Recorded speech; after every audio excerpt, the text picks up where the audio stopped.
Ni dai harkar fim gaskiya na zo na same ta a cikin tsarkinta kuma har yanzu a cikin tsarkin da take.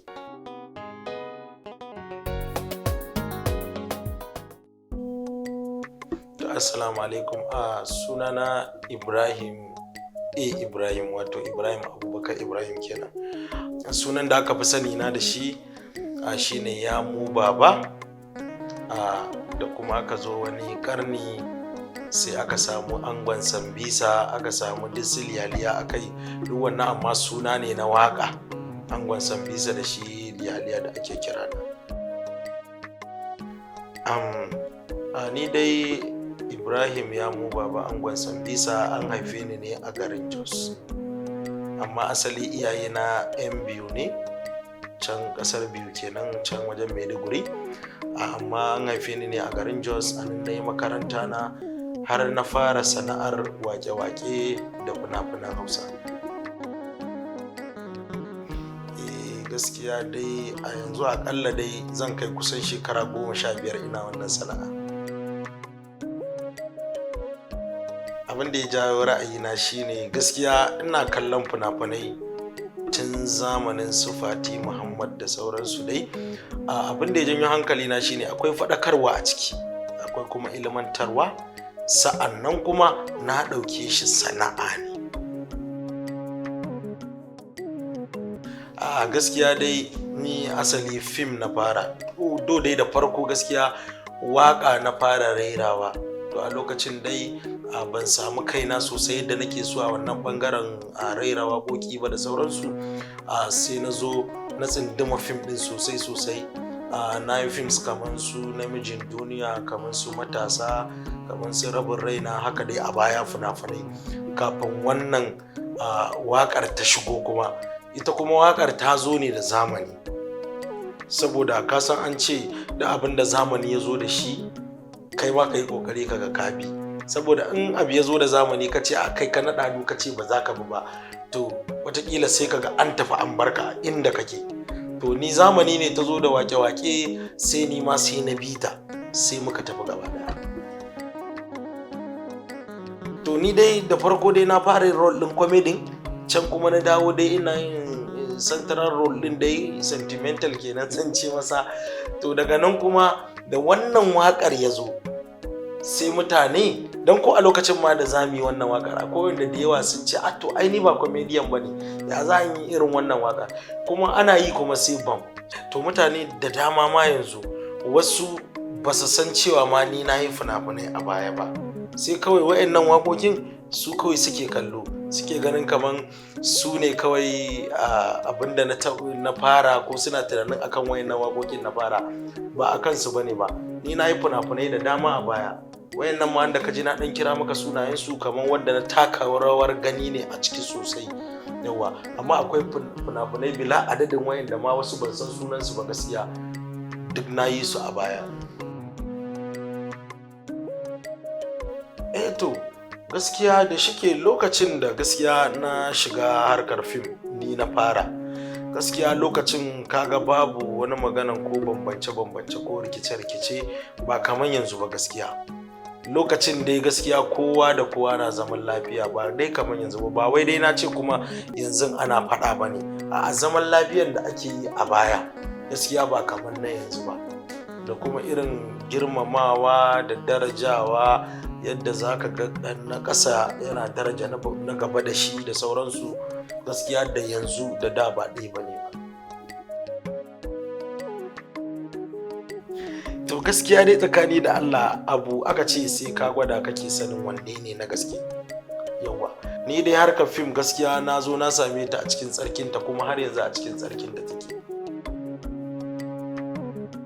To gaskiya dai farko dai gaskiya tsakani da Allah ni na yi ra'ayin kaina, na nemi wata kungiya inda ake rahazal, muka je muka haɗa kai muke rahazal. To daga nan ne na haɗu da mai gidana, shi kuma lokacin an saka wani competition ne, an ce kowace kungiya ta zo ta yi drama ta minti 5. To a wannan lokacin ne su ne alƙalan wannan drama. Da muka zo muka yi drama ta minti 5 daga ƙungiyarmu, sai muka ci na ɗaya, mu muka zo na ɗaya. To kuma shi yana daga cikin alƙalan.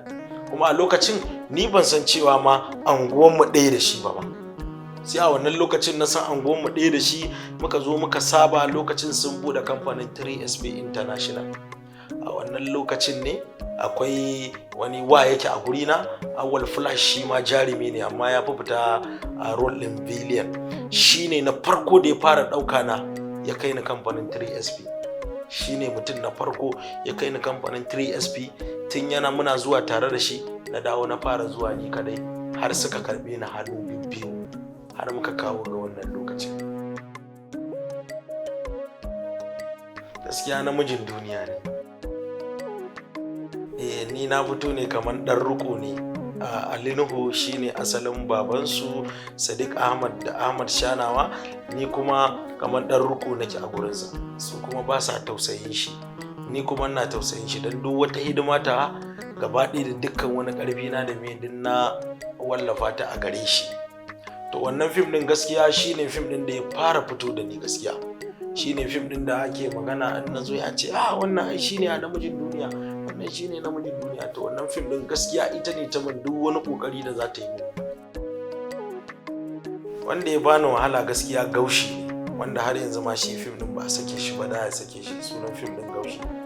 Gaskiya abin da ya bani wahala shine fim ɗin akwai ɗan action a ciki, kuma ni ba ma abauci irin training da sauransu bane ba. Duk da dai kafin a fara fim ɗin sai da shi darakta ya ce min ya kamata ka ɗan samu fitness, saboda yanayin fim ɗin a ɗan kwai ɗan action a ciki.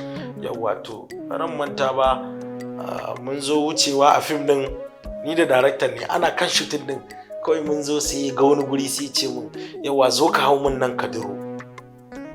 Wani ɗan dutse ne haka, da na hau duro wanda zan yi kawai na duro akan wani dutse, kawai sai da na tsaga kashin cinya na a lokacin. To gashi kuma an kawo ma'aikata, wasu daga Kano, wasu daga gurare haka, an tara ma'aikata ana kan aiki, kuma ni ne aktan fim din. Wallahi dan dole haka aka tafi hutu a lokacin, daga wannan sin din aka tafi hutu. Gaskiya akwai bambanci. Dan hasali yanzu ma kaga in na fito daga gida ko a anguwanmu ma zaka ga yara ana san bisa ko a anguwa ma ban ma je wani guri ba. To balantana kuma in har na fita ma duk garin da zan tsaya sai kaga al'umma sun taru, sai dai in ba a ganni ba zaka ga mutane sun zo sun taru da sauransu, zaka ga an zo kaza. Kuma yanzu ina so in yi wani dan abu na haka dai kamar yadda kowa yake a sake bai yiwuwa. Ko kuma ko abu ne zaka yi sai ka ji an ce ba girman ka bane, ba girman ka bane. To wannan abubuwan ni suna dan takura na gaskiya. To amma kuma tunda yanayi ne na layin sana'ata, dole zan yi hakuri da wasu abubuwan da. To wannan ai Allah kaɗai ya sani, saboda tsakani da Allah kaga shi harkar fim ai kowa da garinsu kuma kowa da gidansu. Yanzu ni na tafi garinmu kawai an ganni da kuɗi da waye, ba a isa a min alƙalanci a ce ga inda na samu ba, in dai za a yi min adalci kenan. Yawa, to haka su ma matan ba mu isa mu musu alƙalanci ba tsakani da Allah, saboda ni duk abin da ban sani ba zan faɗi shi ba, duk abin da kuma ban gani ba zan faɗa ba, tsakani da Allah kenan. Yawa, amma abin da na sani shine ita fim, harkar fim tana da alfarma ne fiye da inda mutum yake tunani. Tana da alfarma, imma na gida ne, imma na kuɗi ne, imma kujerar Saudiya ne, imma motoci ne, bila adadin wannan ba a magana. Saboda yanzu wani kana burge shi kawai zai iya cewa wane ina so da Allah in ga wane mu dan gaisa, ni yana burge ni, yana iya ma kyautan mota, kyautan kuɗi, duk ana yin haka. To ka gani, amma kaga bai yiwuwa ka fito ka ce dole kai sai ka fahimtar da mutanen duniya ga yadda ake yi ake samun kuɗin nan, ko ga yadda mata suke samun nasu, ga yadda maza suke samun nasu. Dama kuma shi dama jarumai kowa ai label ne, bayan da za a ce yanzu da ni da kai mu zama ɗaya wajen biya, ba zai yiwu ba. Gaskiya kyautar da aka yi min na ji daɗi. Wallahi wata rana ne akwai wani mutum ana kiran shi ɗan China a can yankinmu na jihar Plateau kenan, tsakanin Jos da Bauchi. Yawwa, muna ɗan alfahari da shi a wannan ɓangaren namu. To a wannan lokacin ne ana auren shi, akwai manajan, general manajansa ya sa ni na yi waƙoƙin auren guda 2. Na je gurin, mutum na farko yana performance, aka sauke shi aka ce ya gama nashi an gabatar da ni ina cikin waƙan na gama nawa kenan na ba da mic ɗin zan juya kawai sai aka ce in tsaya da na tsaya sai aka ce min to a gaya min cewa ɗan China ya bani kyautar mota a wannan gurin to wannan kyauta na ji daɗinsa kuma ba zan manta da shi ba saboda abu ne wanda ni ban taɓa lissafi ba kuma ban taɓa kawo shi ba kuma sa'annan ban taɓa a wannan lokacin ma ban taɓa tunani ba ina a wannan lokacin ma yana tunani saboda lokacin ma ina neman taro sisi ne ma lokacin abubuwa wasu dan fara shiga da dan kyau ba to gaskiya akwai abu ɗaya da aka yi mun gaskiya wani lokaci da dadewa tun lokacin Zainab Idris tana nan tsohuwar jarumar Kannywood Zainab Idris tun lokacin tana nan akwai wani fim da muka je ana yi a Jos sunan fim din Amsa muna wannan fim din to akwai wani costume sai ya ajiye costume din shi haka a gefe da ya ajiye kayansa a gefe ni kuma ina zaune a gefen kujera wallahi kaga Allah ɗaya ne ban zauna kan kayan ba na san dai na zauna gefen kayan jikina yana manne da kayan amma ba akan kayan nake zaune ba kawai da ya zo ta inda yake shiga ba ta nan yake fita ba a lokacin kuma ni ban kai wani ba a harkar ba sai na ji raina yana mun suya abin yana mun zafi ita Zainab Idris ita ne ta ce min ka yi haƙuri rayuwa ne wata rana sai labari wallahi ba zan taɓa manta da wannan abin ba ta ce min ka yi haƙuri wallahi bayar Allah nan ita ta ban haƙuri kuma a lokacin ban da wata alaƙa da ita amma ta ban haƙuri ta ce min ka yi haƙuri kaza ta ɗan conversation ɗina to tun daga wannan lokacin ban sake tunanin wannan abin ba gaskiya tsakani da Allah ina so in je Saudiya saboda wallahi ina so na ga na je ni ma na yi dawafi na jijjefi shedan gaskiya na fi son yanayin kamar sanyi haka kamar yadda ita wedan jihar mu take Plateau abinci gaskiya ina son tuwon shinkafa miyan kubewa gaskiya ina son wasa kamar na wrestling kamar ina son wasa na dambe haka ina son wa'annan wasannin gaskiya a gaskiya ba ni da aure a fata na shine wanda duk lokacin da aka zauna za a hira da ni ina so na ga na kawo wani ci gaba a cikin wannan masana'anta tamu kuma ina so a ce yau ina da gidauniya wanda zan dinga taimakawa al'umma da gajiyayyu da marasa da nakasassu zan ce ko na ga dai ni ina taimakawa babban burina ina so in ga ina taimakawa ni ma daidai gwargwado na gaskiya